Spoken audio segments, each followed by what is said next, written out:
Hey there. Tonight we're traveling back to a darker time, not to castles or grand halls, but to the shadowed streets where plague doctors walked in strange masks and heavy robes, carrying hope and fear all at once. You'll drift through the life of a plague doctor.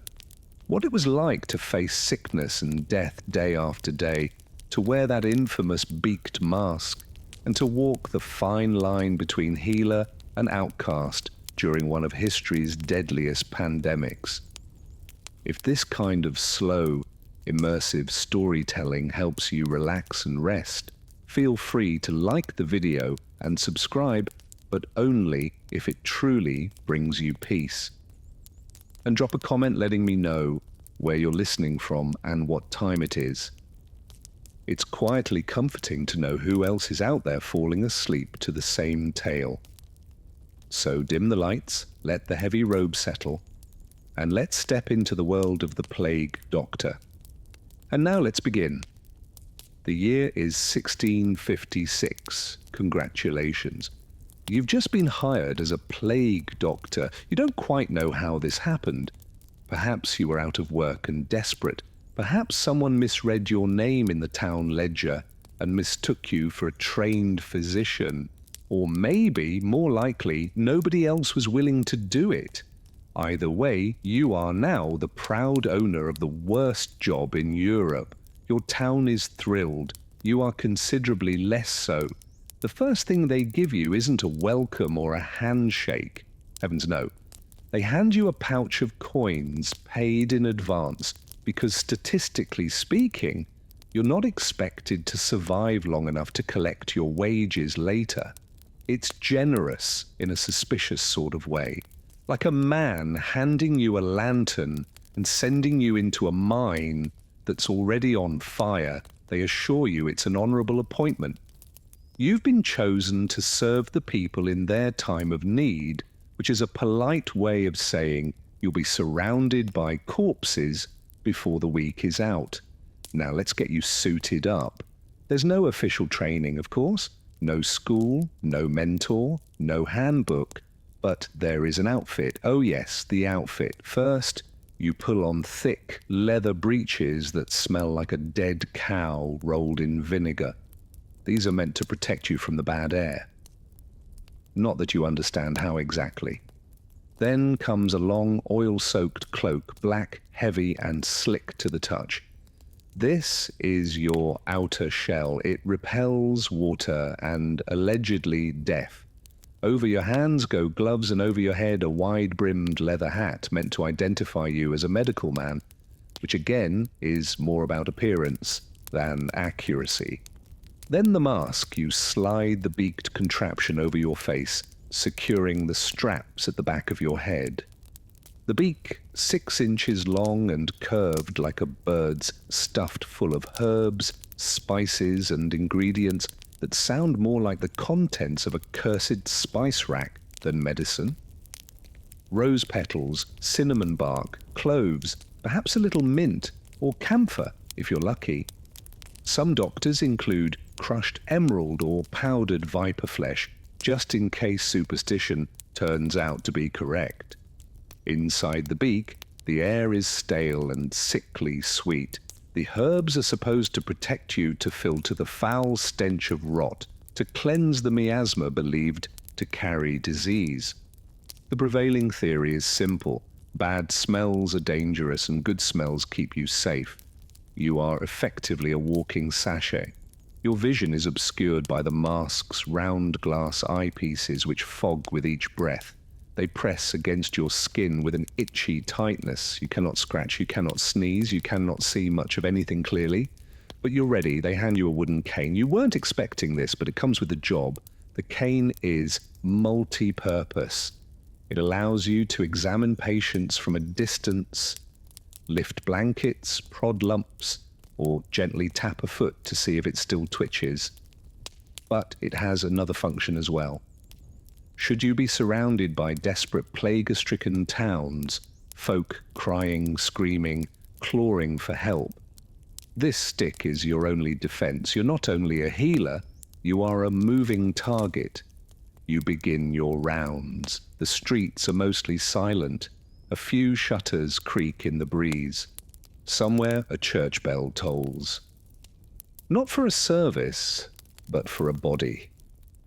The carts have already come by this morning, their wheels leaving muddy tracks behind them. Each cart was piled with corpses wrapped in sheets or left bare. Some looked peaceful. Most did not. You arrive at your first home.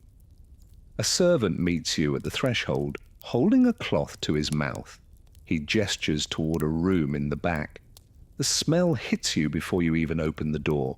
A sickly blend of sweat, vomit, and decay. You steel yourself and enter. The woman lies still on the bed, her skin pale and waxy. A lump bulges beneath her neck, angry and red. A boo, unmistakable. Her eyes flicker beneath closed lids. She's burning with fever. Her breath comes in shallow gasps. You approach, extend your cane, and gently prod the swelling. It leaks a thin stream of pus. You nod, not because it helps, but because it's what people expect you to do.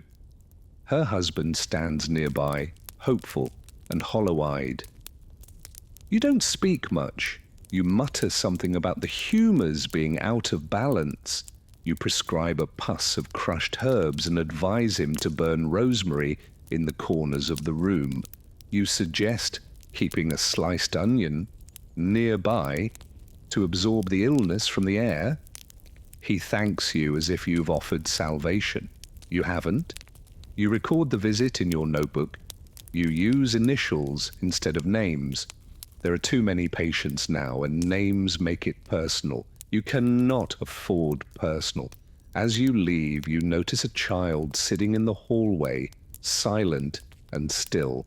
His eyes track you as you pass. He doesn't move. You suspect he's already infected. You don't say anything. What would be the point? You continue down the road, checking homes marked with charcoal crosses. Some doors are barred, others are ajar. A few families are still inside, clutching loved ones who no longer breathe. They ask for help. You give them herbs. You give them words. You give them the illusion of care. At one point, a man rushes toward you from an alley, frantic and coughing. He grabs your arm. You feel the jolt of fear before anything else. You raise your stick, not hard, just enough to make him back away. He stumbles, apologizes, weeping.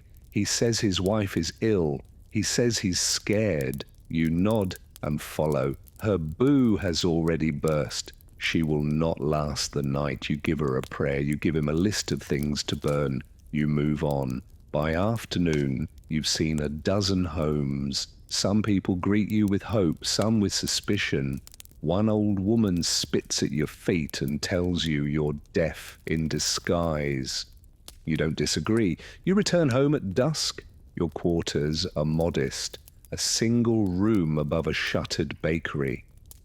You enter carefully, removing each layer of clothing with practiced precision. The gloves come off first, then the cloak, stiff with dried sweat and stained at the hem. Then the mask. You hang everything near the hearth, letting the smoke dry what little moisture remains. Your face is red and chafed from the straps. Your eyes sting. You wash your hands 3 times, scrubbing until the skin burns. You inspect your arms and neck for signs. No lumps, no fever, not yet. You light a candle and sit at your desk. Your notebook lies open. Pages marked with scrolled observations, crude drawings of boils and rashes. You try to organize your thoughts, but they blur. All the patients run together now, same symptoms, same endings. You eat a small piece of bread. You sip weak wine. You listen to the muffled quiet of a dying city. Outside, the wind picks up somewhere. A scream echoes, brief, then cut short. You say a prayer, not because you believe it will help, but because it's the only ritual you have left.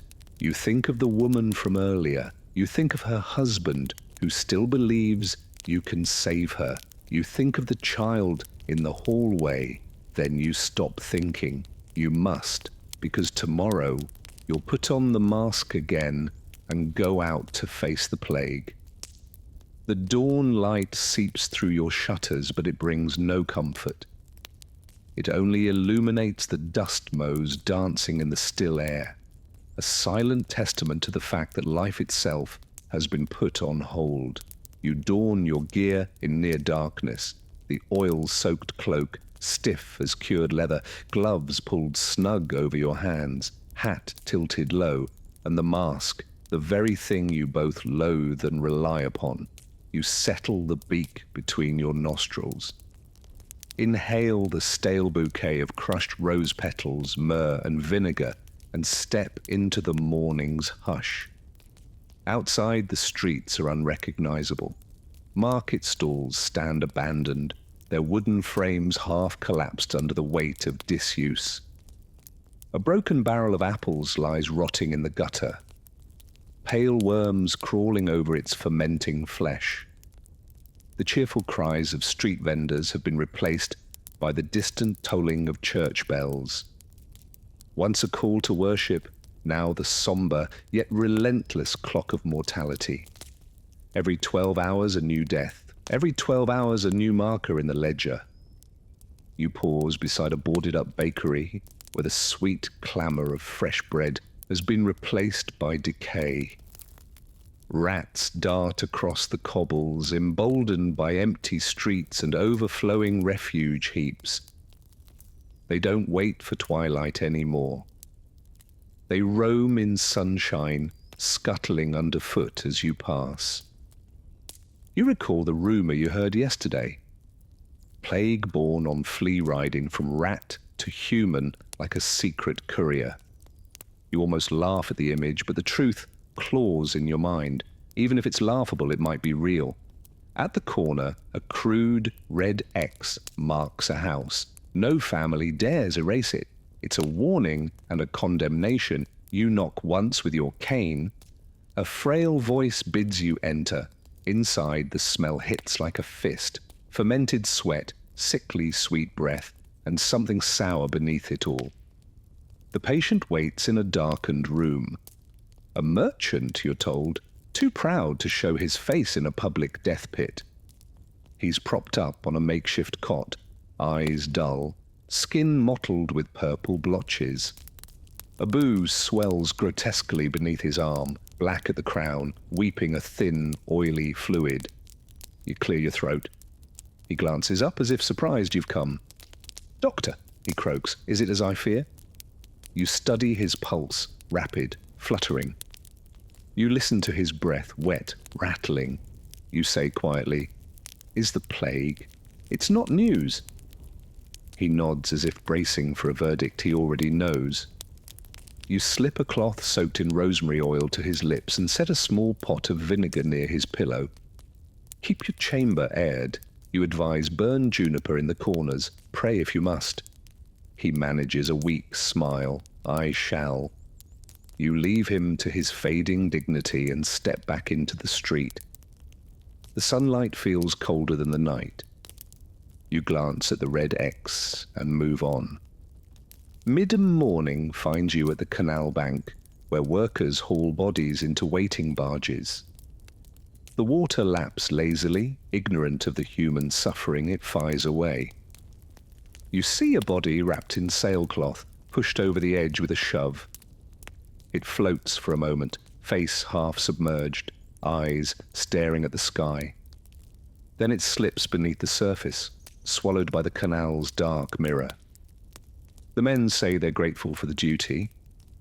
It's honest work, paid weekly, and one hopes the plague avoids them in return.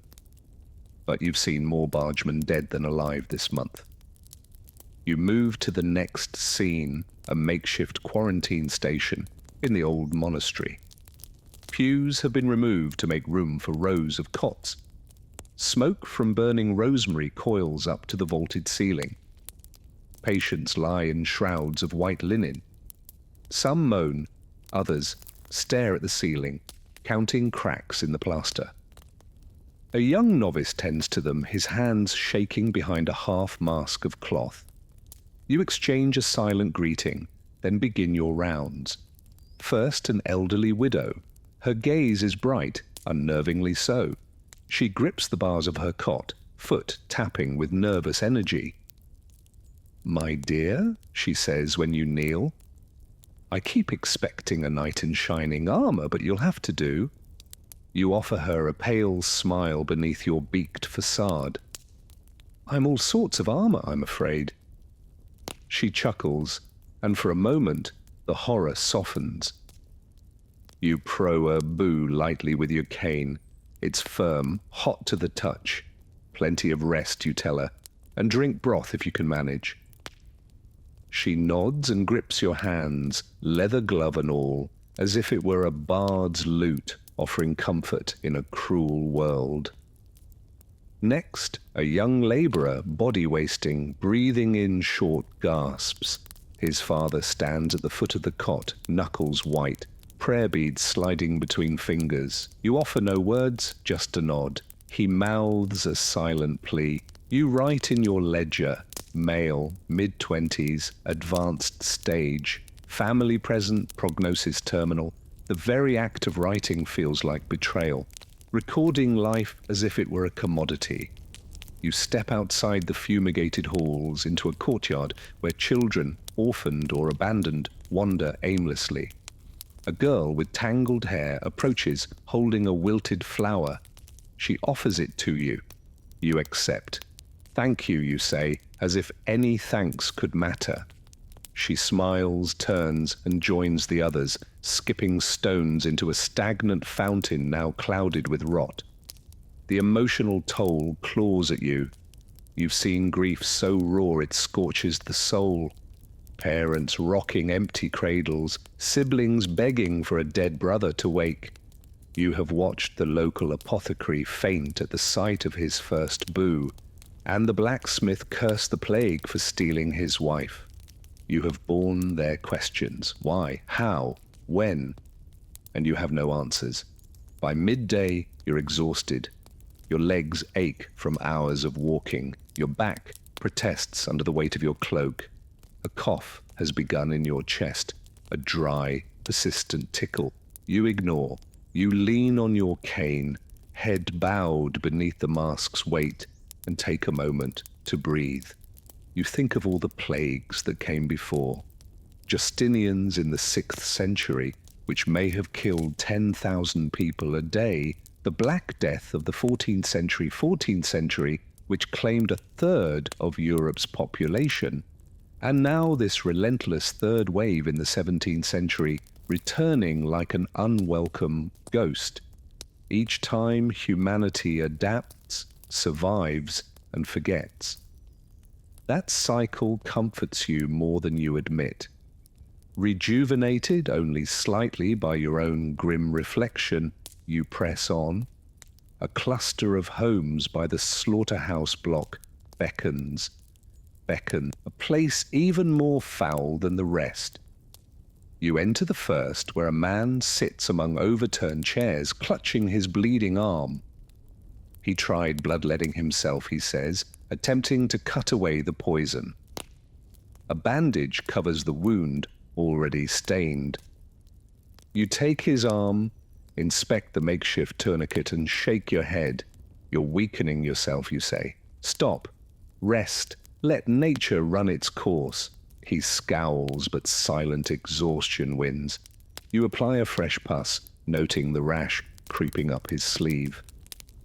Next door, a mother tenders a hobbling son whose leg is swollen grotesquely. He limps to you, head held high.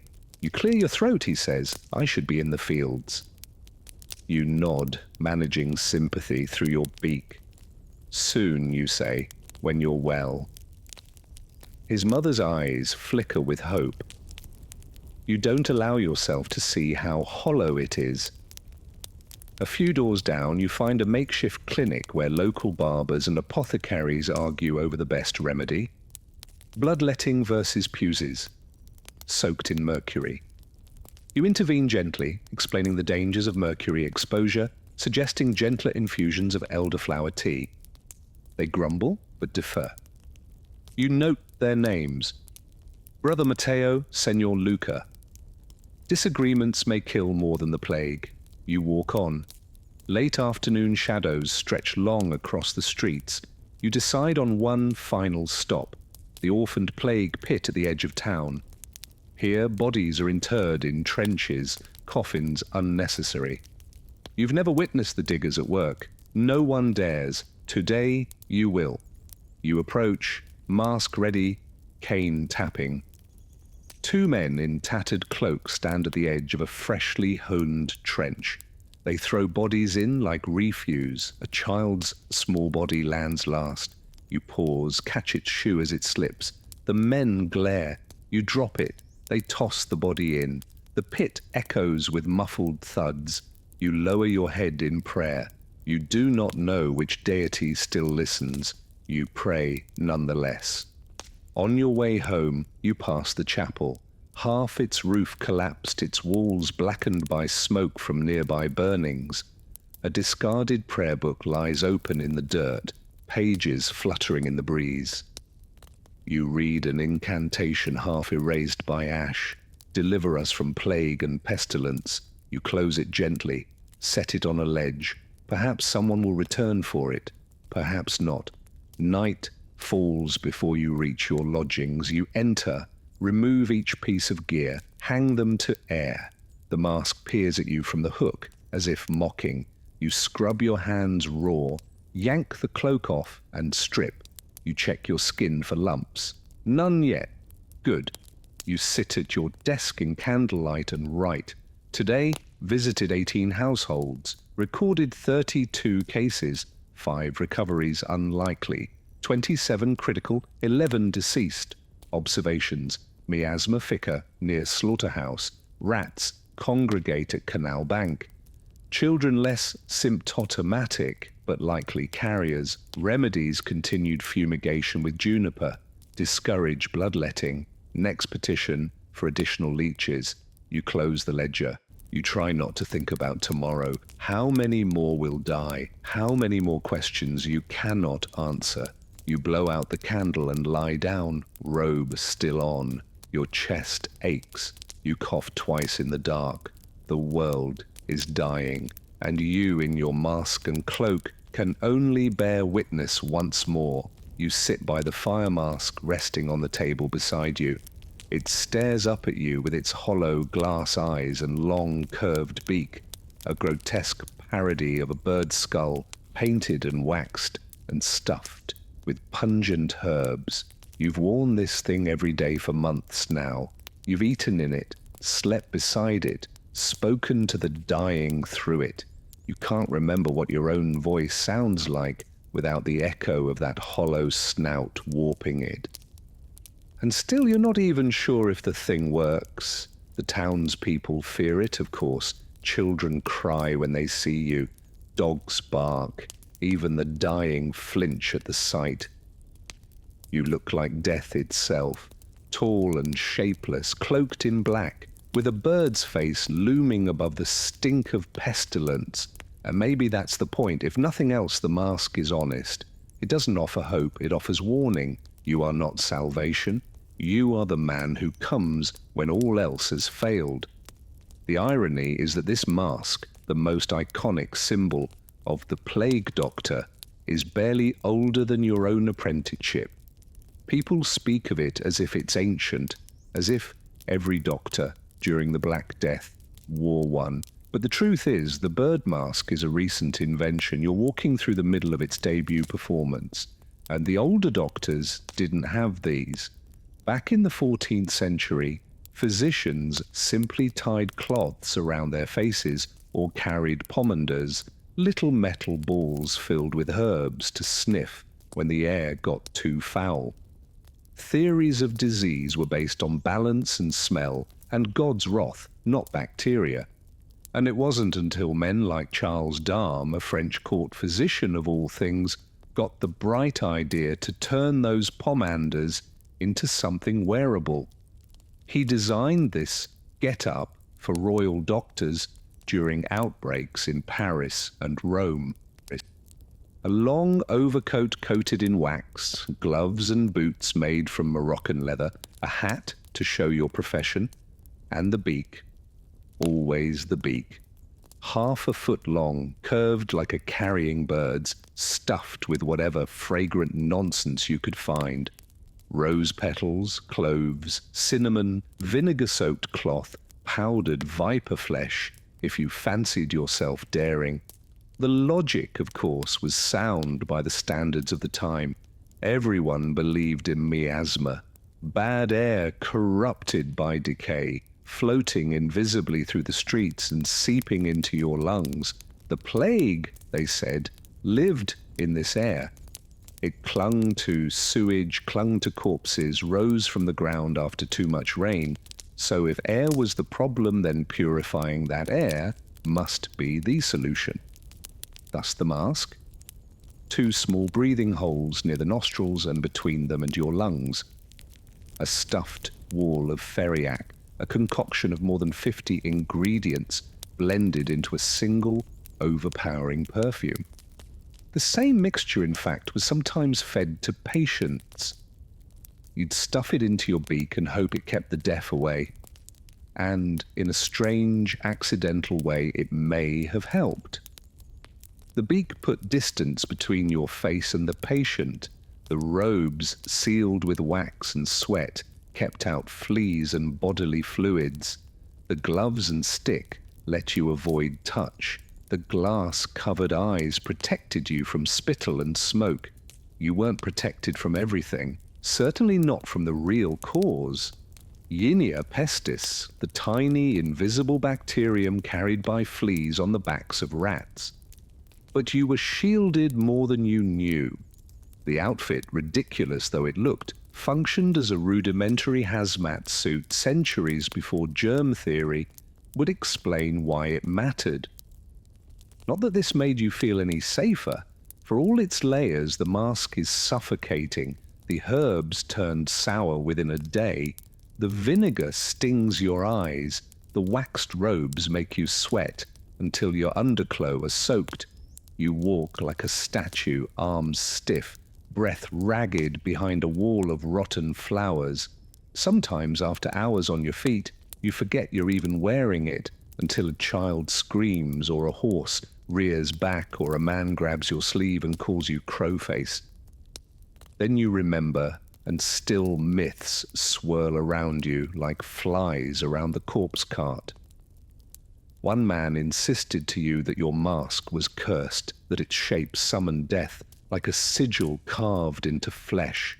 Another claimed you were no doctor at all, but a sorcerer, keeping plague in the beak and releasing it house by house. More than once you've been followed through the alleys by men muttering prayers, clutching crucifixes, as if your presence alone could damn their souls. You understand why the mask unsettles them. It has no expression, no human warmth. It is entirely functional. And when you speak, your voice becomes inhuman, hollow, muffled, drifting like a ghost across the gaps between rooms. But what else are you meant to wear? A smile, a wreath of healing herbs and hope. The dying don't need to be comforted with illusion. They need to see the truth that this is a war and that you, like them, are just trying not to be the next casualty. Once a barber surgeon mocked your mask openly in the tavern, said you looked like a fool, claimed his apron and saw were more honest tools than your crow costume. He offered to bleed a boo then and there, bet you a week's wages he could cure what your mask could only smell. 3 days later, he was dead. His assistant took over the practice and stopped laughing. There's madness in the air now, not just sickness. You see it in the way people treat you. Some recoil as you pass, clutching at rosaries and spitting in your shadow. Others reach out and grab you, wailing for help, for prayers, for a miracle. They think the mask gives you power, that behind it you are not just a man but something more, You wish they were right. You remember a girl, maybe 8, maybe 10, who once asked to try on your mask. Her mother lay in the next room, already gone. The girl didn't cry. She just wanted to know what it felt like to be the one who doesn't die. You let her hold it briefly. It was too heavy for her. She gave it back without a word. Later that night, you passed her house again and found the door marked with ash. There are days now when you forget what your own face looks like. You shave by touch. You avoid mirrors. When you remove the mask at night, it leaves red lines along your cheeks, a ring of indentations where the straps cut deep. You wash it daily, but the smell never fades. A blend of sweat, resin, herbs, and thyme. It is your second face. You wear it as often as your own. And yet you suspect that years from now, when the plague has burned itself out, and this town has rebuilt on top of its own bones, people will remember the mask more than the medicine. The beak, the black robes, the man who looked like death and arrived too late to stop it. They will tell stories. Say you appeared like a spirit in times of sickness, that you walked among the dying with herbs in your nose and blood on your gloves, that you saved lives or took them, that you were a healer or a demon. But the truth is simpler. You are tired, you are sweating, you are hungry and afraid, and trying not to cough in a way that feels too deep in your lungs. You are not a monster or a miracle. You are a man in a mask. And you're already wondering what you'll do when the herbs run out. You begin each morning the same way, by opening your medical kit and staring into it like it holds the answers to the universe. It doesn't. It barely holds answers to splinters. Inside is a jumble of instruments, each more questionable than the last. A bronze lancet slightly bent at the tip. A cloth pouch of dried leeches, some alive, most not. Glass bottles with no labels, just streaks of something that once looked like medicine. A wax-sealed scroll of proven remedies written in a Latin so mangled even the local priest gave up halfway through reading it aloud. And at the bottom, your favorite, a small wooden spoon. Purpose unknown, perhaps symbolic. This is what you're expected to fight the plague with. You take inventory like it matters. 1 jar of vinegar, a lump of hardened sweat to rub into your cloak, a tin of the A preparation of herbs and honey, and according to rumor, a dash of snake. You sniff it. It smells like despair. Still better than the patient you'll be seeing today. You set off, tools tucked under your arm, like a scholar bringing books to a lecture. Only you're the scholar, the lecturer. And the poor soul scheduled to fail the exam all in one. Your first visit is a cooper, or was. He's not making barrels anymore. His wife answers the door with shaking hands and asks if you'll bleed him. He says he's full of poison. She whispers. You nod. That sounds about right.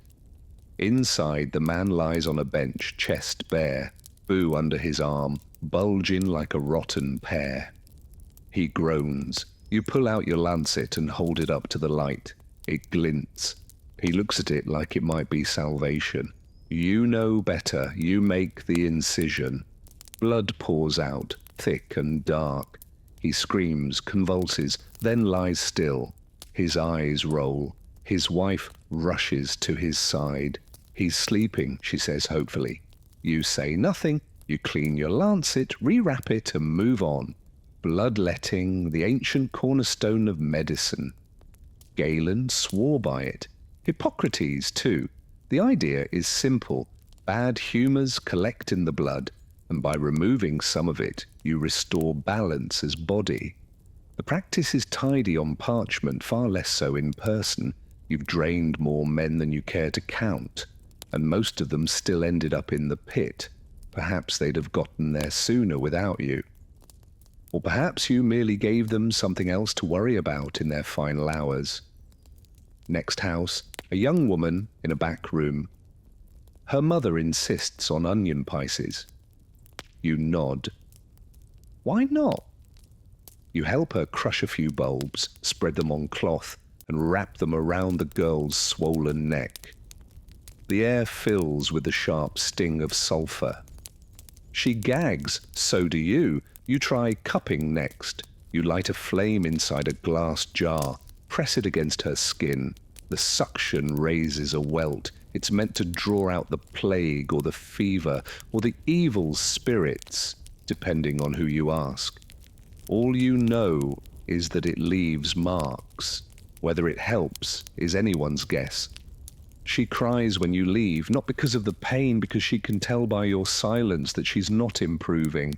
There's a barber surgeon on the other side of town. You saw him once attempt cauterization, lancing a bubo with a red-hot poker. The sound the patient made still haunts your dreams, the room filled with the stench of burnt flesh and melted pus.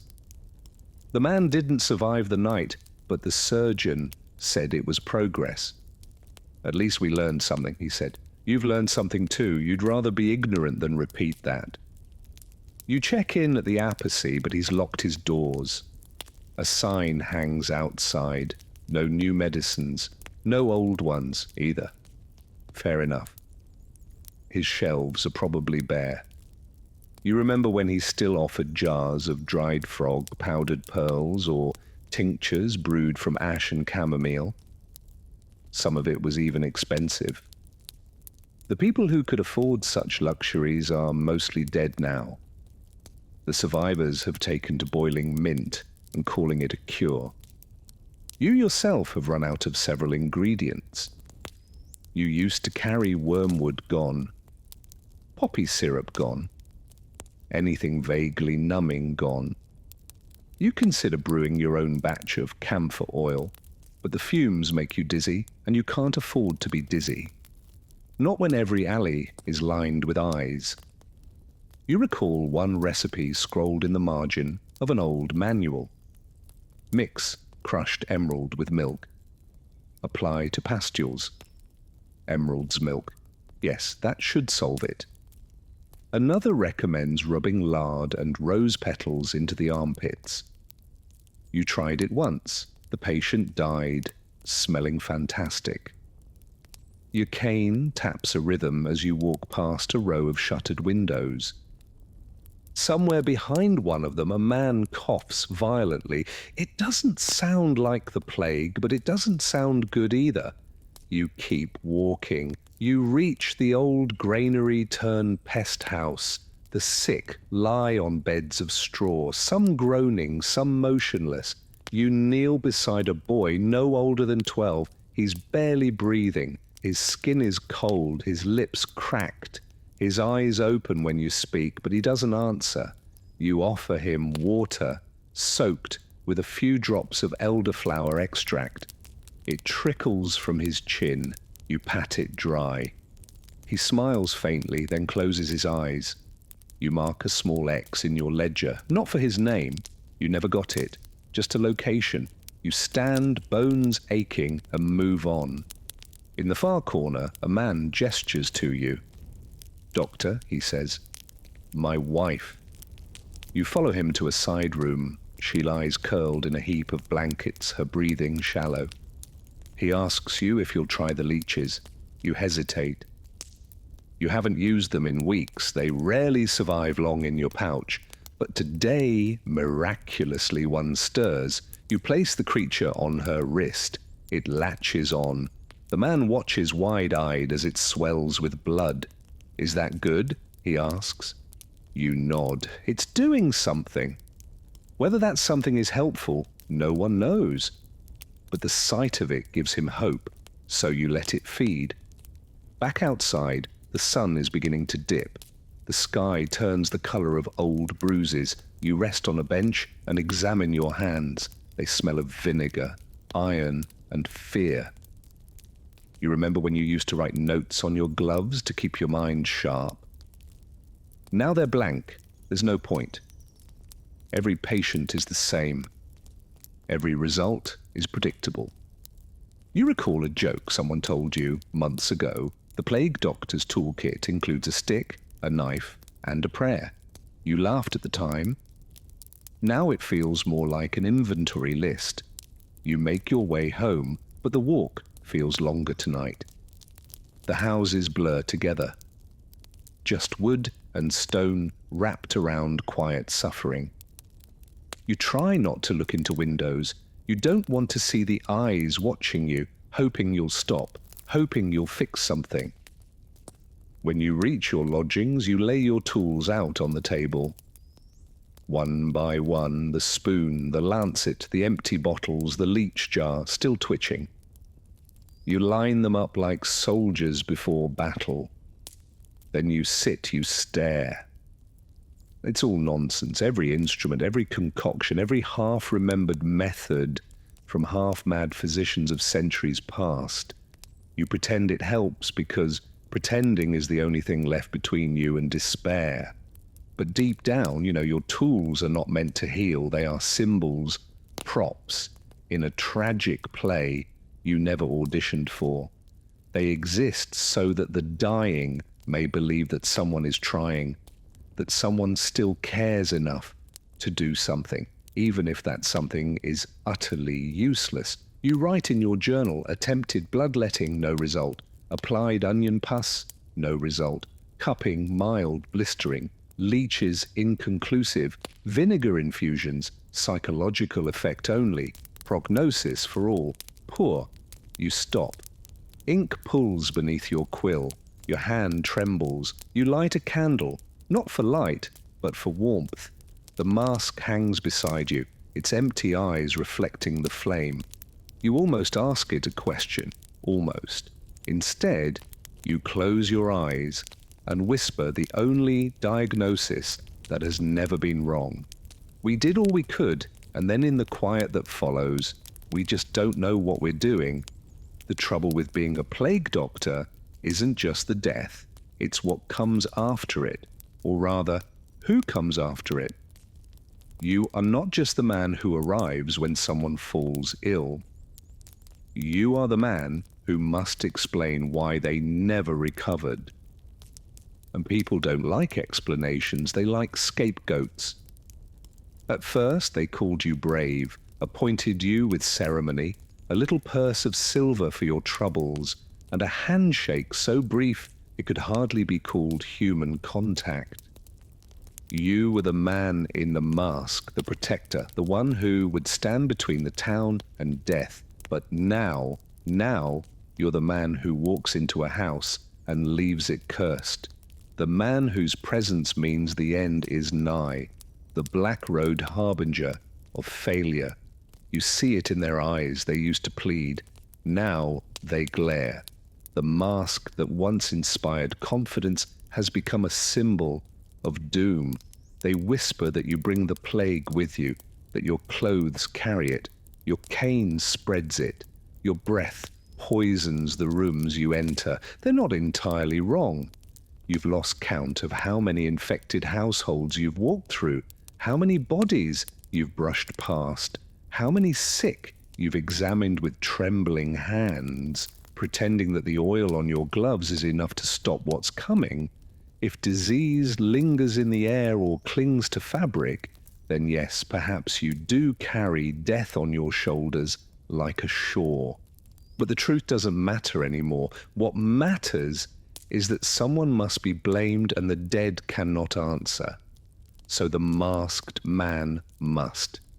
It begins subtly. The baker refuses to open his door when you pass. The innkeeper who once offered you warm broth now averts his gaze. A priest fails to mention your name in prayers for the healers. Small things. Then the accusations come. A grieving widow screams at you in the street. Says her husband was healthy until your visit. A child throws a stone. A man in the square claims he saw you spit into a well. You try to explain that you've done nothing wrong, that you've followed the advice of the ancients, burned the right herbs, carried out the prescribed rituals, but your voice is filtered through a beak, muffled and distant. No one hears. Soon you learn not to walk alone.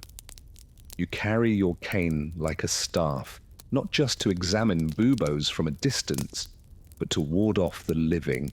You keep your head low and speak only when spoken to. You become a shadow, a necessary evil. You're not the only one. You hear stories from other towns. Plague doctors run out of villages at knife point, one beaten to death outside a chapel, another drowned in a canal. Not all of them were innocent, but most of them were just unlucky. You meet a fellow doctor on the outskirts of town one morning. His robes are torn, his mask cracked. He tells you he's been sleeping in barns, moving by night. They think I killed their mayor, he says, with a bitter laugh. I told them he had no humours left to balance. It didn't help. You share a stale biscuit and part ways before sunrise. Neither of you expects to meet again. Back in town, you are summoned to speak with the mayor, not the one you just heard about. Yours is still clinging to life and power, though you're not sure which more tenaciously. You're led into a hall draped with black cloth. The air smells of incense and bureaucracy. He tells you plainly, the townsfolk are frightened. They want answers. They want to know the plague isn't getting worse. You nod and say what he wants to hear, that the numbers are steady, that isolation measures are helping, that the latest batch of rosemary is especially potent. He nods in return, satisfied not by the truth, but by the sound of certainty. He instructs you to write a public notice affirming the town's containment strategy. You do so, signing your name with a flourish that feels both pompous and pitiful.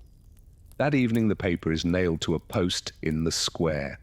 By morning it's been defaced. Someone has drawn a skull over your name. You try to ignore it. There's a man in the poor quarter who has made it his mission to convince others that you are an agent of death. He walks from house to house, whispering that the plague did not truly return until you did. He tells them that your herbs are lies, that your mask is a demon's face, that the stick you carry was once a branch from a gallows tree. None of it is true. But again, truth is irrelevant. What matters is fear. And in the theatre of fear, you are a perfect villain. Masked, silent, strange. You carry no sword. You bear no shield. Only blood-stained gloves and a ledger full of names that never lived to be crossed off. You begin to lose sleep. Not from illness, not yet, but from dread. Each knock on a new door is met with suspicion. Each alley feels like a trap. Children chant songs behind your back. Croman, Croman, stay away. Mother died the other day. Croman knocked, and then she coughed. Now her soul is carried off. You try to focus on your work, but your hands tremble more than they used to. You double-check every step. You speak gently, cautiously, like a man tiptoeing through a forest of broken glass. The tools in your kit feel heavier now, not because they've changed, but because they no longer feel like instruments of healing, just props in a ritual that satisfies no one. You bleed a man who thanks you with tears in his eyes. He dies that night. His wife blames you. His brother sharpens a knife. The mayor sends guards to accompany you on house calls. It feels less like protection and more like containment. The guards don't speak to you unless necessary. They cover their faces, but not out of fear of plague, out of fear of association. You're not a doctor now. You're a danger managed by force. One afternoon you are summoned again, this time to a church where a priest has fallen ill. He lies on the altar steps surrounded by candles. The congregation watches from a distance.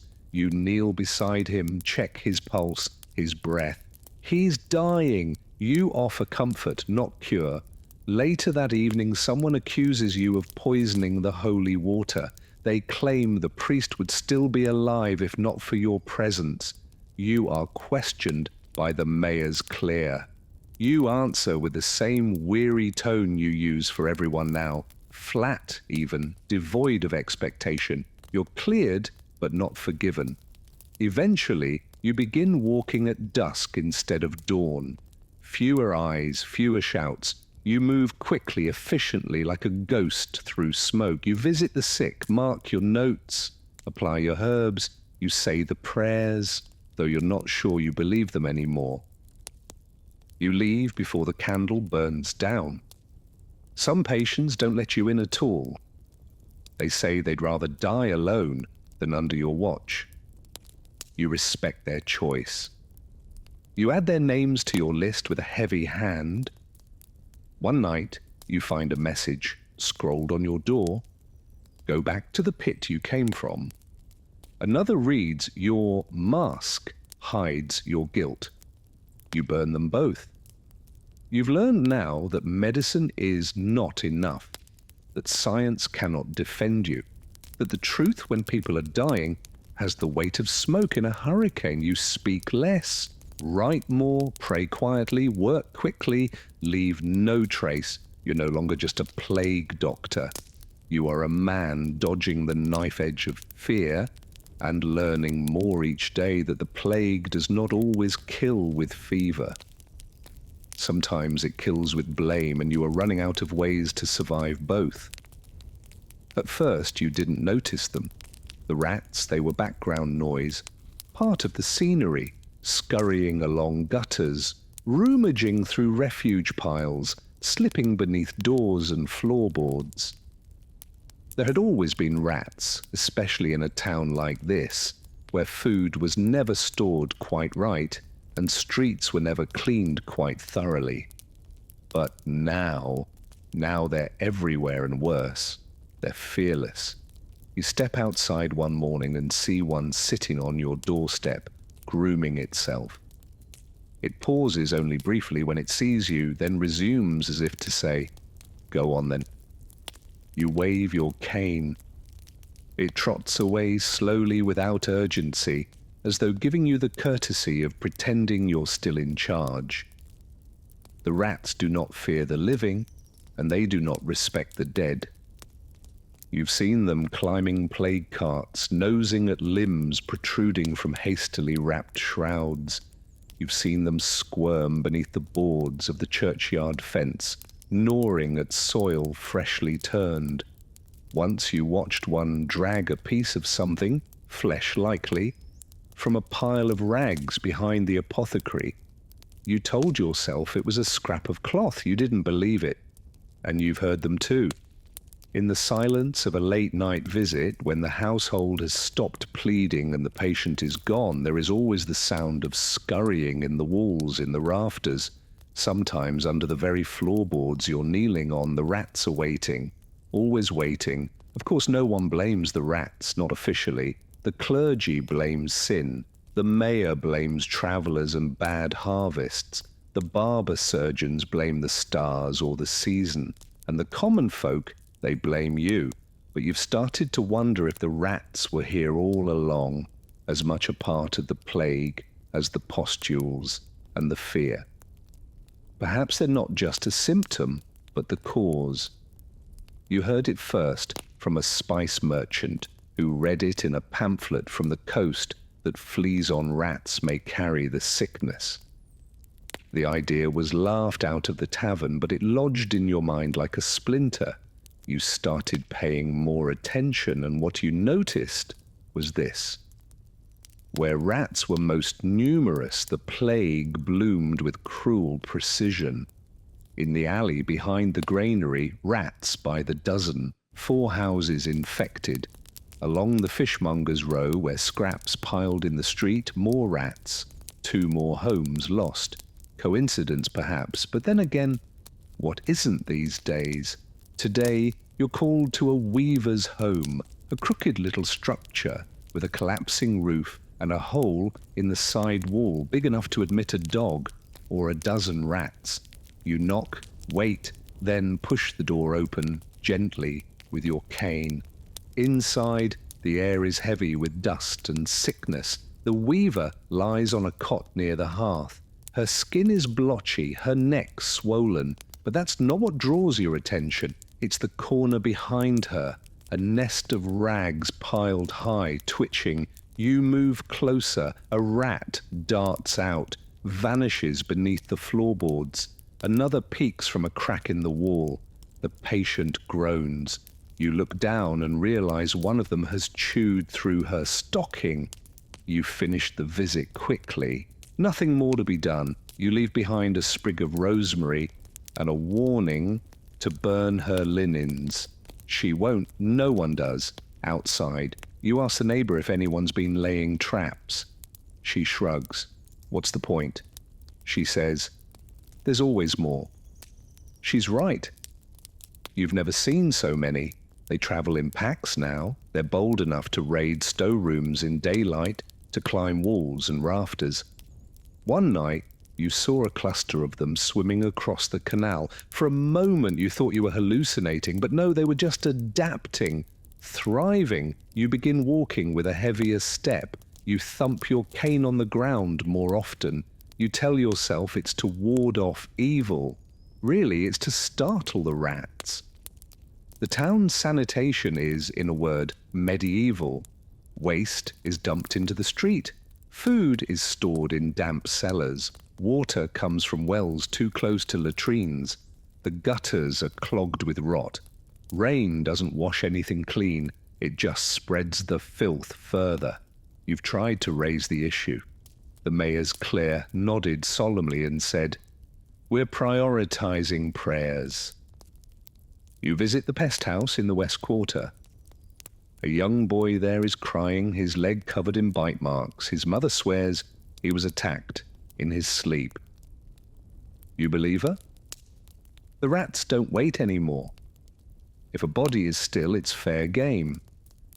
You try to seal your own lodging more thoroughly. You stuff cloth into the cracks beneath the door, plug holes in the walls with wax and old rags. Still you hear them at night, the scratching, the skittering, the occasional squeal. One morning, you wake to find droppings near your medical kit. You vomit in the hearth, light a new fire, and begin scrubbing your tools for the third time that week. You've started to dream about them. Dreams where they speak, where they watch you from high places with beady black eyes. In one dream they wear tiny masks just like yours. In another they walk upright, carrying your cane, mocking your voice. "Doctor, they say we've come to help." You don't tell anyone about the dreams. You hear that in other cities they've begun experimenting with poison, a mixture of ash and ground glass, slipped into lard and spread where the rats feast. You make a batch yourself, carefully wearing gloves. You set it out by the bakery ruins where the rats cluster thickest. You return 2 days later. The poison is gone. The rats are still there, fatter if anything. One evening you return home to find your bed torn. A rat has nested in it. You don't scream. You don't curse. You simply sit on the floor and stare. Eventually you rise, remake the bed, and double your M-straps before sleeping. You've started marking the rats in your ledger. Not formally, just small notches beside entries, one for each sighting. You no longer bother distinguishing between plague deaths and vermin activity. At this point, it all blends together. You consider writing to someone, a physician in a larger city maybe, or one of those university men who claims to understand natural philosophy. But you know what they'll say? Interesting theory, needs more proof. Meanwhile, another dozen die. The clergy still preaches that the plague is punishment from God. The sermons ring out from the chapel ruins, echoing through empty streets. One friar claims that cats are to blame, witches in disguise. Some towns begin killing cats en masse. The rat population doubles within a week. You bring the matter to the mayor again. You urge him to order street cleaning, pest control, basic sanitation. He rubs his temples and says, "People are dying, doctor. I don't have time for rats." You resist the urge to laugh in his face. The next morning, you attend a family of 6, all infected. The father dies during your visit. The youngest child, a girl with missing teeth and matted hair, tugs at your sleeve and says, "I saw the rat climb into his mouth last night." You excuse yourself and vomit in the alley. You begin wearing thicker boots, tucking your cloak tighter around your legs, wrapping your bedroll in oilskin, and sleeping with your cane across your chest.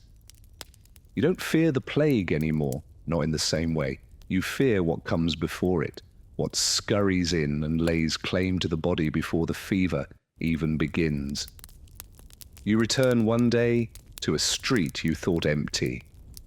You find rats fighting in the open, not over food, but over territory. One bites another's throat clean through. It squeals and twitches and dies. The victor drags the carcass into a drain. You back away slowly. You stop recording patient names. You start recording rat nests, the granary, the tanner's shed, the old stable near the wall, the church vault. You tell yourself it's for the good of the town, that if anyone survives this, they'll want to know where to begin rebuilding, where to dig, where to burn. But part of you knows the truth. The rats aren't going anywhere. They're not a symptom. They're not a side effect. They are the inheritors of this town. You're just passing through. And as you walk the alleys at dusk, stick in hand, boots heavy, mask suffocating, you feel it in your bones. You can't outrun the rats. You never could. When you first put on the plague doctor's robe and mask, you thought you were stepping into a role of salvation, a healer amid despair. You imagined your presence might stem the tide of death, that your skills and care could make a difference. But almost immediately you learned the harsh reality. Your role was far less heroic and far more tragic. You were hired to die. No one said it outright, but it was understood. The town needed someone to stand at the front lines of the disaster, to tend to the sick and confront the plague face to face. You were that person, the shield between the dead and the living. Yet, like all shields, you were expected to bear the brunt of the attack and eventually to break. Your appointment was less about skill and more about availability and willingness. Many doctors fled the cities. Some took safer posts. Others simply closed their doors and hoped the plague would pass them by. Others simply closed their doors and hoped the plague would pass them by. You, however, answered the call, whether driven by duty, desperation, or circumstance, and found yourself in a lonely, dangerous position. Your payment came in advance, a cruel but practical decision by the town's leaders. They knew the odds were against you, so they offered your family some security should you perish. It was a grim gift, a promise that you might not return. Your days passed in a blur of sickness and death. You rose before dawn and donned a heavy waxed robes that covered you from head to toe. The mask with its birdlike beak stuffed with aromatic herbs sat heavy on your face, a barrier against the invisible and terrible threat in the air. Your tools were few and simple, lancets dulled by repeated use, brittle leeches barely clinging to life, and jars filled with vinegars and herbs steeped in the hopes of past generations. Bloodletting, cupping, and criery treatments rooted in centuries-old traditions were your arsenal. Sometimes they seemed to help. Often they did not. You watched countless patients fade away despite your efforts, their lives slipping like sand through your fingers. You kept a ledger, a record of the sick, the dead, the surviving, names and dates that blurred together, each one a small tragedy. The promised rewards for your service, land, money, or prestige seemed like hollow echoes from a distant world. Many who donned the mask did not live long enough to claim their prize. Widows and orphans bore the brunt of loss alone. You heard of others like you, sent from distant villages as expendable shields, strangers arriving to a city overcome with fear. Many died alone in shadowed rooms, their stories lost to the dust. Those who tried to flee were hunted and punished. The plague spared no one, and neither did the city. Politics added poison to the already heavy air. Aligning with the mayor or clergy might grant you temporary safety. Alienating either could spell exile or worse. Clergy watched you suspiciously, knowing your presence was a reminder of mortality itself. Townsfolk whispered curses behind their hands, avoided your gaze, and children fled your path in terror. Fear turned neighbors into enemies, and you became both symbol and scapegoat. Violence was a constant threat. One night, a mob nearly surrounded you, stones flying and voices shrieking accusations. Guards rescued you, but their eyes held no warmth, only reluctant duty. You became a man apart, cloaked in black robes and a mask that hid your humanity. You were a living exile in your own city. Yet in rare moments of solitude, you dreamed of a world beyond the plague, a world where masks could be removed without fear. Fresh air breathed freely, laughter replaced screams, but dawn always brought the stark light of another day's tally of sickness and death. Your own body began to betray you. Nights were broken by coughing fits, days by exhaustion so deep it nearly overwhelmed you. You told yourself it was fatigue, but deep inside you feared the slow poison of the plague. The mayor summoned you often, demanding report and hope. You offered what little you could, balancing truth and necessity to prevent mass panic. You enforced quarantines, watching families torn apart as loved ones were isolated in cold pestis. Many never returned. You questioned the morality but spoke only in silence. You watched colleagues fall to sickness and despair, their bodies wasting and spirits breaking. You clung to your journal as a refuge in the chaos, recording symptoms, treatments, and occasional glimmers of success. Despite the odds, you returned each day, not from hope, but out of duty. At night, lying awake with the mask resting beside your bed, you whispered vows to endure as long as brave remained to ensure your sacrifice would not be forgotten. Even if your name faded from memory, your senses sharpened with each passing day. The scent of decay, the sight of swollen buboes, the distant wail of grief became familiar, nearly normal. You learned to walk the fine line between compassion and self-preservation, between caring and despair. Every step you took was a gamble, every patient a potential final encounter. You started noticing small things. The flicker of candlelight behind shuttered windows, the hushed prayers whispered in empty streets, the way rats seemed to grow bolder by the day, scurrying freely beneath piles of refuse and even over bodies left unattended. The rats, you realized, were as much a part of the plague as the disease itself. Your cloak, once a barrier, now felt like a shroud. The mask, a suffocating burden. But you wore them still because to remove them was to invite death closer. You learned to seal every opening, to scrub your tools obsessively, to avoid the sickest patients when you could. Still plague found its way through cracks and pores into flesh and bone. There were moments of bleak humor, a dark laughter born from desperation. You joked with a colleague about how the plague was the town's most effective tax collector, never missing a payment. You laughed bitterly at the absurdity of it all, the rituals and remedies that were no more than superstition. Yet beneath the humour lay a deep sadness. You had lost friends, neighbours, perhaps even family, to the same fate you face daily. The city's life seemed to drain away, replaced by silence and sorrow. You often wondered who would survive this nightmare, if anyone would, and what the world would look like when the plague finally lifted. You remembered the first patient you could not save, the child whose eyes met yours in confusion and fear. You carried that moment with you, a weight heavier than any cloak or mask. It drove you forward even as your own strength waned. Your health declined steadily. You found yourself increasingly fatigued, haunted by fevers and chills.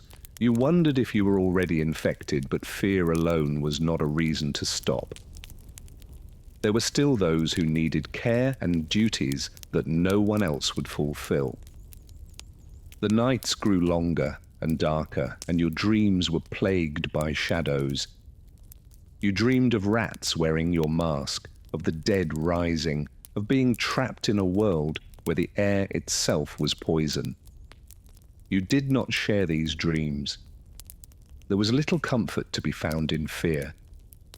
You began to prepare for the inevitable. You wrote letters to your family, hoping they might understand the sacrifice. You made peace with the idea that your name might be lost to history, your story untold. Yet you clung stubbornly to your duty, knowing that your stand bought time for others. In your final weeks, you moved slower, your steps heavier, yet your resolve remained strong. You continued to visit the sick, to comfort the dying, to carry bodies away. You were the last barrier, the thin line between the plague and the living. And when your time came, as it surely would, you accepted it, not with fear, but with a grim sense of purpose. You had served your role, you had faced the darkness, you had endured as long as you could, you were hired to die. Your life was the price paid for a city's fleeting chance to survive. And in that sacrifice lay a somber dignity few could understand. The days grow darker and the air heavier with the smell of smoke and sorrow. You find yourself no longer just a healer or a witness, but the grim conductor of death's procession. Cart after cart rumbles through the narrow streets piled high, with bodies wrapped in hastily sewn shrouds.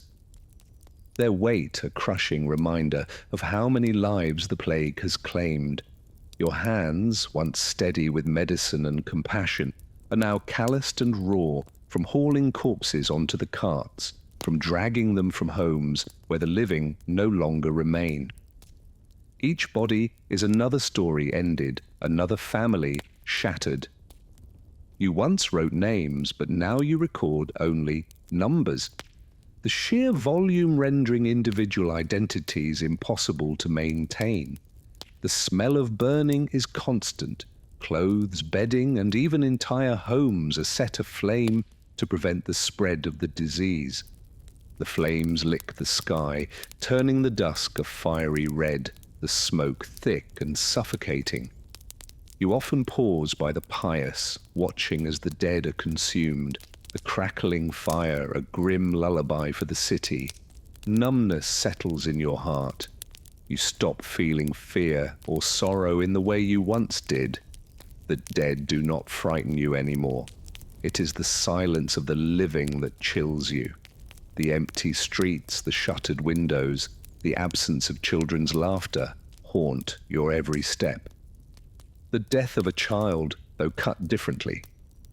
Once the small body of a girl was brought to you, her breaths shallow, her skin pale. You held her frail hand and felt a flicker of something that the plague had not yet consumed. Hope. But when she slipped away, that hope died too, leaving only an aching emptiness. After that, faces blurred into one another. Pain became a constant companion, but your heart grew harder, a necessary shield. Your duties extend beyond the sick and dead. You mark homes with chalk or paint, a sign to others that death has visited. These marks are warnings, barriers against the living entering spaces saturated with contagion. Sometimes you see neighbors avoiding these houses altogether, leaving the abandoned to rot, their histories buried beneath layers of dust and sorrow. At times, the sound of the funeral carts is the only noise in the city. Their wheels groan under the weight, their paths winding endlessly toward the outskirts where graves are dug in hastily prepared pits. There is no ceremony, no prayer said by the mourners.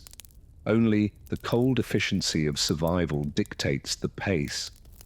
Your own exhaustion grows heavier with each passing day. The physical toll of moving bodies and setting fires is compounded by the mental burden of witnessing relentless death. Sleep becomes a distant memory, and nightmares invade the rare moments of rest you manage to snatch. You dream of flames consuming not just the dead, but the living as well. Despite the horror, life stubbornly clings to the edges of the city. You see birds cautiously returning to the rooftops and stray cats weaving through alleys. Sometimes a lone child slips out to watch the fires, her eyes wide with a mixture of fear and fascination. These small signs remind you that the world beyond the plague persists, a fragile hope amid devastation. You find yourself reflecting on the ritual of burial, on how death once meant community, remembrance, and respect. Now it is hurried and anonymous, dictated by necessity rather than reverence. The quiet graves on the city's edge are filled with nameless bodies, a testament to lives erased without ceremony. The scent of smoke, ash, and decay fills your senses constantly. It clings to your clothes, your skin, your breath. You wash as often as you can, but the smell lingers, a reminder that death follows you everywhere. Even when you close your eyes, the image of burning purrs is seared into your mind. At night, the city is eerily silent, except for the crackle of distant flames and the occasional wail of grief carried on the wind. You lie awake, listening to the sounds that mark the end of another day, the last breath taken, the final flicker of a candle, the slow extinguishing of life. You wonder how many more days like this you can endure, how many more bodies you will carry, how many more fires you will light. The weight of it presses on your soul, but you have no choice but to continue. The city needs you, even if it cannot say so.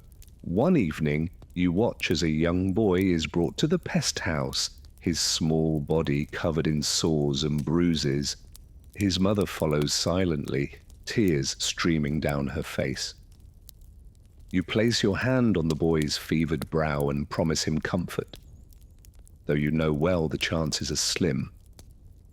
The boy's frightened eyes meet yours briefly, and in that moment, the enormity of your role strikes you anew. You have become more than a healer or a witness. You are the keeper of memories, the guardian of a city's final moments. The dead have ceased to frighten you.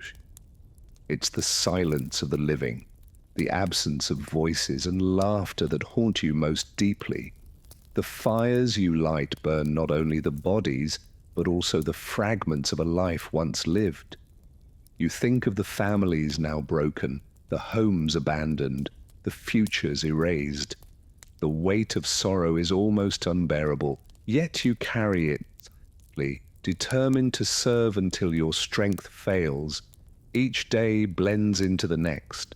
The smell of smoke and ash is a constant companion, mingling with the metallic tang of blood and the sickly, sweet scent of decay. You breathe it all in, a bitter perfume that clings to your very being. You find small moments of grace in the midst of the devastation. A brief smile from a survivor. A flower blooming defiantly in a cracked stone wall. A bird's song breaking the silence. These fleeting glimpses remind you that life persists even in the darkest times. Yet the burden of your task never lightens. You continue to cart the dead, to mark the homes, to tend to the few who remain. Your hands grow rough, your heart heavy. The city around you changes, its pulse slowing, its breath growing shallow. You wonder how many more fires you will set, how many more tears you will witness. The plague is relentless, and so is your duty.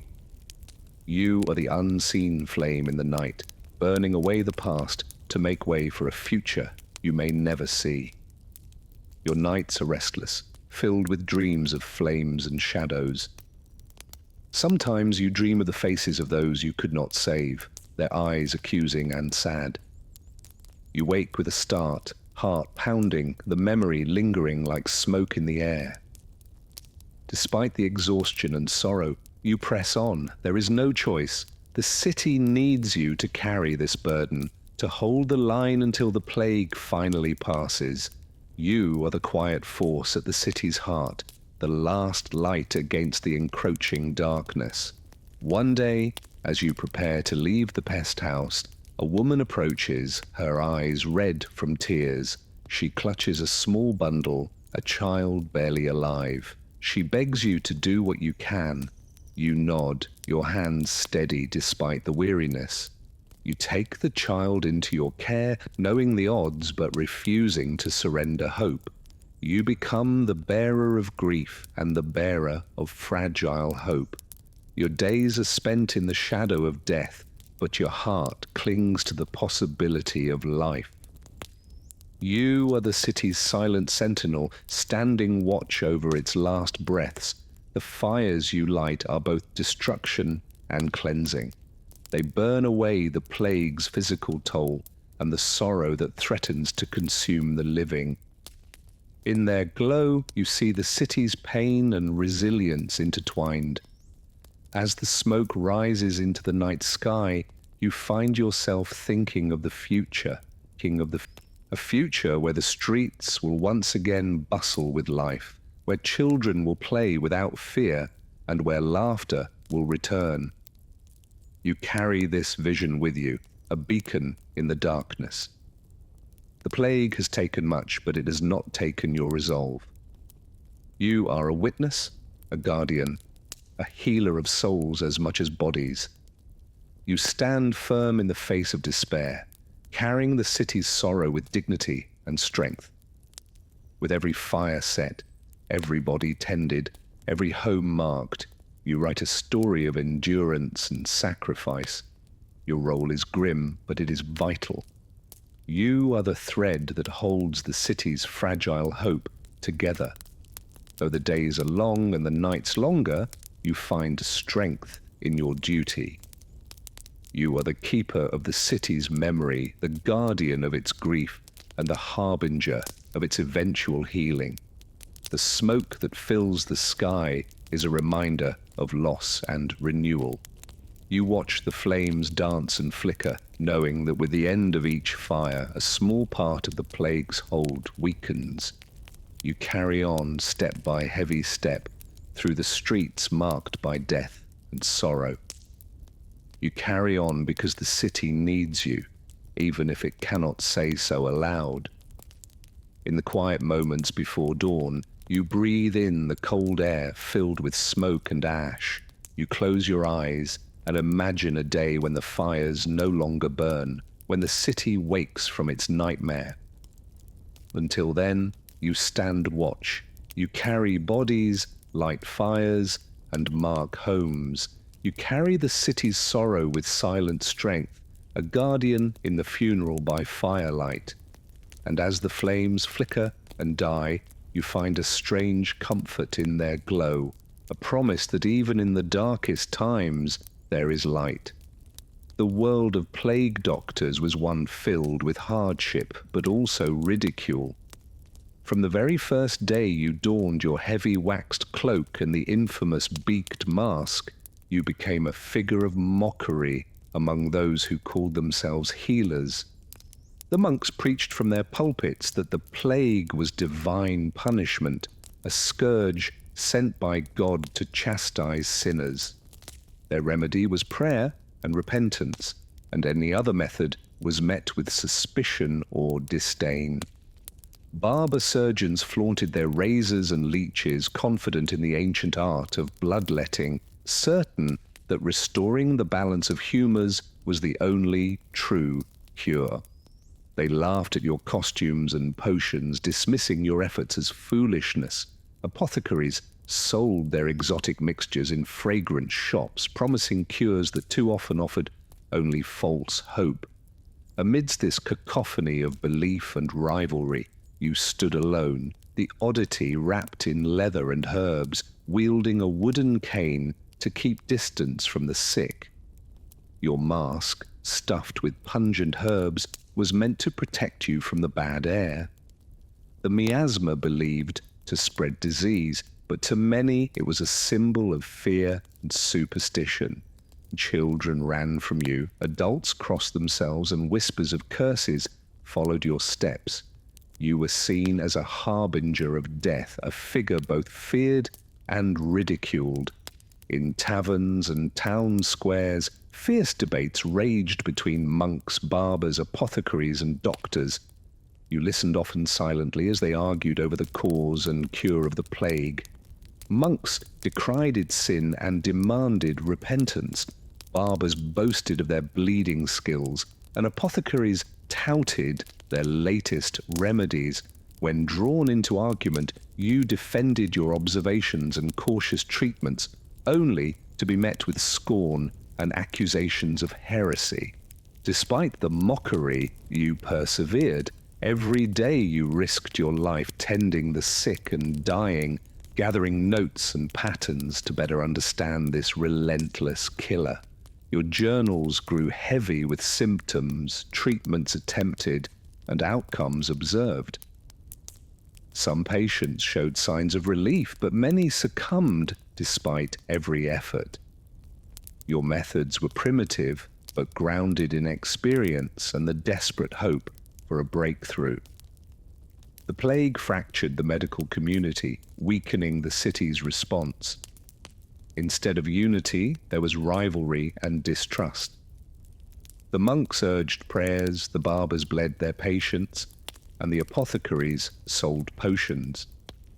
You stood between superstition and the beginning of scientific thought, trying to bring order to chaos. Hostility was common. On several occasions, you faced public challenges from barber surgeons accusing you of recklessness or quackery. You stood your ground, citing cases where your care had eased suffering or prevented spread. Some in the crowd listened, others jerried. Behind closed doors, a few expressed grudging respect for your courage and cautious approach. Yet publicly, mockery persisted. Small victories fueled your resolve, a child's fever breaking, a household spared through quarantine, symptoms relieved by herbal infusions. These fragile hopes kept you moving through the darkness. But the city remained divided, trust broken, public health fragmented. None could stop the plague alone. Lonely nights followed, filled with the groans of the dying and the whispers of the fearful. The burden of isolation pressed heavily upon you, as did the constant threat of death. Yet you refused to falter. Your mask and robes were more than protective gear. They were symbols of endurance, sacrifice, and a flicker of hope that someday this nightmare would end. The city would survive as it always had before, and when it did, it would remember those who faced the darkness without retreat.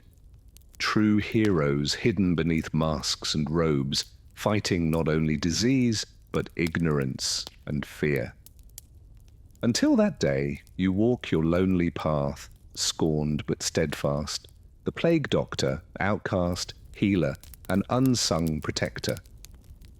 You spend long hours moving through the city's darkest corners, entering homes where hope has long since fled and despair sits thick in the air. You carry with you not just herbs and remedies, but a heavy weight of responsibility. Families look to you with fear, suspicion, but sometimes, just sometimes, with a faint glimmer of trust. In those moments, you feel the full burden and blessing of your role, to be the thin line between death and mercy in a city overwhelmed by plague. Your robes, heavy and stiff with wax and leather, made you an odd sight. Children ran in terror at the sight of the birdlike mask, and some adults crossed themselves as you passed by. You were seen as both a harbinger of death and a fool, a contradiction that left you neither respected nor truly feared. You sought knowledge wherever you could find it, studying ancient texts and gathering the fragmented wisdom of those who had faced plagues before. You experimented with herbal remedies, isolation tactics, and rudimentary hygiene measures. But every success was fleeting.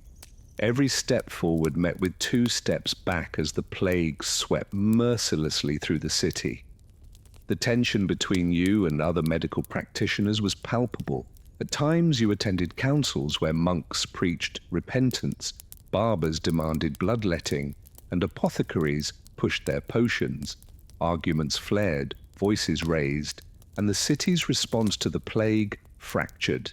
It was a war not just against disease, but against ignorance, fear, and pride. In the quiet moments between the horrors, you wondered if your efforts mattered at all. Yet when a child's fever broke or a family was spared from infection, those small victories rekindled your resolve. You were a sentinel in a city under siege, a lone figure standing between life and death. And though you were mocked, feared, and misunderstood, you embraced your role with solemn dignity. The plague doctor was more than a costume or a cure. It was a symbol of endurance, sacrifice, and the fragile hope that one day this nightmare would end. The reality of the plague was harsh. Days brought devastation. Empty homes, deserted markets, and streets littered with death. The plague doctor was a constant presence amidst this decay, a figure both reviled and relied upon. In some ways, your beaked mask became a talisman, a strange sort of protection, not only from disease, but from the despair that threatened to overwhelm the city. You found yourself drawing strength from this symbol, even as others mocked it. There were moments when you questioned your sanity. The endless exposure to death, the hostility of those around you, and the heavy burden of responsibility pressed down upon your shoulders. But you pushed these doubts aside, focusing on the task at hand. When you moved through the city's alleys and courtyards, the whispers followed you like shadows. People said the mask was cursed, that the plague doctor was an omen of doom. Yet some still dared to hope that you were a guardian, standing between the living and the dead. Your work was lonely, your rewards few, but your resolve never wavered. You held on to the belief that even in the darkest of times, compassion and perseverance could make a difference. The city would eventually survive this plague as cities had survived before. And when it did, it would remember those who had faced the darkness without flinching. True heroes hidden beneath masks and robes, fighting not just the disease, but ignorance and fear. Until that day, you walk your lonely path, scorned but steadfast, the plague doctor, outcast, healer, and unsung protector. The plague had finally started to fade from the city's streets. The haunting sound of death carts piled high with corpses had become less frequent, and the heavy silence that once smothered every alley began to lift. Windows, once tightly shuttered against the deadly air, cracked open to admit cautious beams of sunlight. Life, battered but persistent, was returning to a place that seemed forsaken. You stand at the threshold of this fragile new dawn, removing the infamous beaked mask that has been both your shield and your burden. The weight of the mask lifting from your face does not bring relief, as you had hoped. Instead, a new heaviness settles in your chest. Your reflection in a cracked mirror shows a man changed by suffering, hollow eyes rimmed with exhaustion, cheeks sunken from sleepless nights and unending grief. The person you see is a ghost of the man you once were, forever marked by the plague. Those who survived look at you with a strange mixture of emotions, gratitude mixed with suspicion, pity tinged with fear, and sometimes thinly veiled contempt. To many, you are the plague incarnate, a walking symbol of death itself. Children shy away at your approach. Mothers clutch their children closer. Even old acquaintances avoid your gaze. You try to shed the emotional armor you wore for so long, the mask, the robes, the protective distance, but memories cling stubbornly, faces of the lost crowd, your dreams like shadows, the screams, the stillness, the stench of decay. They invade your waking moments and sleep alike. Night after night you awaken, gasping, drenched in cold sweat, your throat raw and aching as if the mask's weight still presses upon your lungs, the wooden cane slipping from clammy hands. Your body bears the marks of the ordeal too, bruises, cuts, and burns from long days, tending the ill throw with lingering pain. Your hands tremble, recalling every life they touched and every body they lifted. A deep weariness settles in your bones, a hollow ache lodged within your chest that no amount of rest can ease. Yet the city begins its slow, tentative recovery. New life pushes through cracked stones and burned earth. Flowers bloom where corpses once lay. Laughter cautiously returns to bustling markets. Smoke rises from chimneys, bearing the scent of cooking fires. The world is reborn, but you feel arranged, a stranger among the living. Neighbors you once aided now avoid you. Uncertain if you are friend or lingering curse, rumors whisper that the plague doctor has gone mad or still carries the sickness within. These whispered fears cut deeper than any blade. You reach out, seeking connection, but find only distance. The relentless grief and trauma have reshaped you, altering how you see yourself and the world. Simple conversations feel strange. Familiar faces seem unfamiliar. You're isolated, even among those who survived. The nights are the hardest. You find your way to the ruins of the old chapel, where prayers for the dead still echo among crumbling stone. There you kneel, whispering the names of those lost too soon, friends, strangers, the many you carried in your arms in their final moments. In this sacred silence, you seek a fragment of peace, a balm for your weary soul. Slowly, you come to understand that the plague's toll extends far beyond the bodies it claimed. It carved deep wounds into hearts and minds, scars invisible to the eye, but no less real. Survivors bear the weight of trauma, grief, and loss in ways even time may never fully heal. Your story does not end with a triumphant celebration or a hero's welcome. It unfolds quietly in the slow, difficult work of healing both the city and yourself. You are a survivor of a nightmare few will remember, a man who faced death cloaked in leather and herbs, who carried hope amid despair. Though you may never feel whole again, your courage stands as a beacon. a testament that even in the bleakest times the human spirit endures. As the days stretch longer and seasons shift, you reclaim fragments of your lost life. You relearn the gentle rhythm of sleep without the suffocating mask. You breathe deeply without dread and meet faces without flinching. Yet memories sharp and unyielding remain. The weight of every soul lost, every failed treatment, every family torn apart shadows your path. You find new purpose in passing on what you learned. In dimly lit rooms, flickering candlelight casts dancing shadows as you share stories of courage and caution.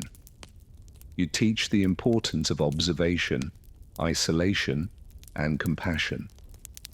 The lessons hard-earned in the crucible of plague.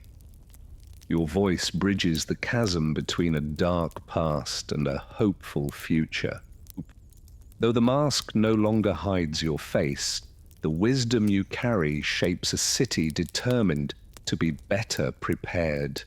Sometimes when the night is deepest, you catch yourself reaching for the mask, a reflex born of years battling an unseen enemy. But each time you resist anchoring yourself in the present, refusing to be haunted by the past. You stand quietly, listening to distant church bells tolling for the dead, feeling the slow pulse of life reawakening in the streets.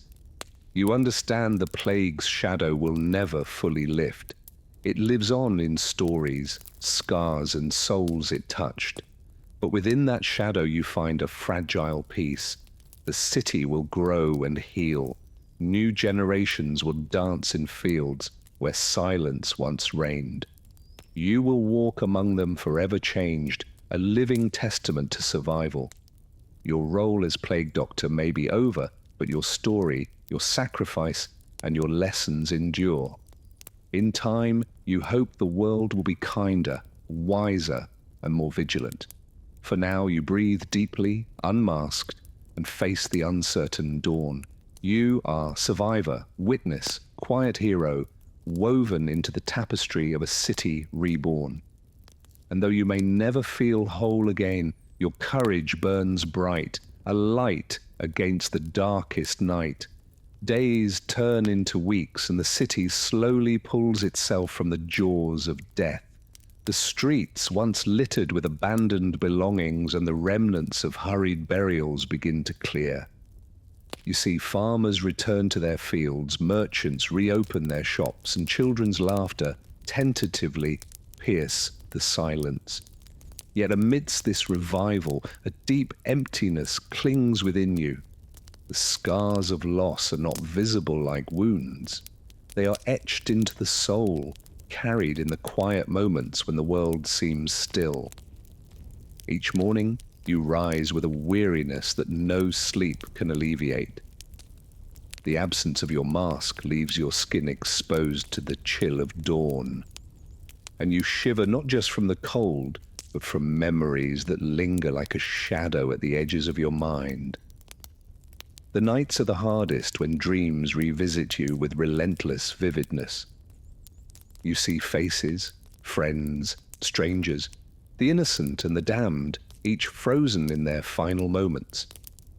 You hear the pleading whispers, the last gasps, the unbearable silence that followed.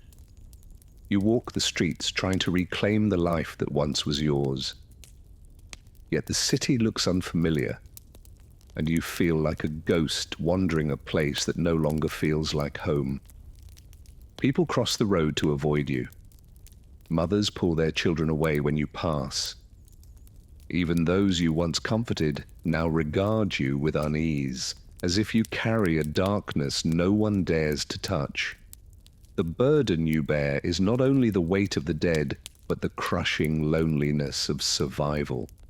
You have lived through horrors that no words can fully capture, and that distance isolates you from others. The companionship you seek is elusive, replaced by a cold silence that presses against your soul. Slowly, you begin to share your story. Not the gruesome details that might terrify, but the lessons learned in the depths of despair. You teach that vigilance and compassion are shields against darkness. You speak of hygiene, isolation, and kindness as weapons stronger than any sword. Your words find reluctant ears. Some listen with hope, others with skepticism, but the seeds of knowledge are planted. In moments of quiet, you find small comforts, a warm fire, the gentle turning of pages in a well-worn book, the aroma of herbs tending to your weary body. These simple acts tether you to the world, reminding you that life, however fragile, endures. The city rebuilds around you.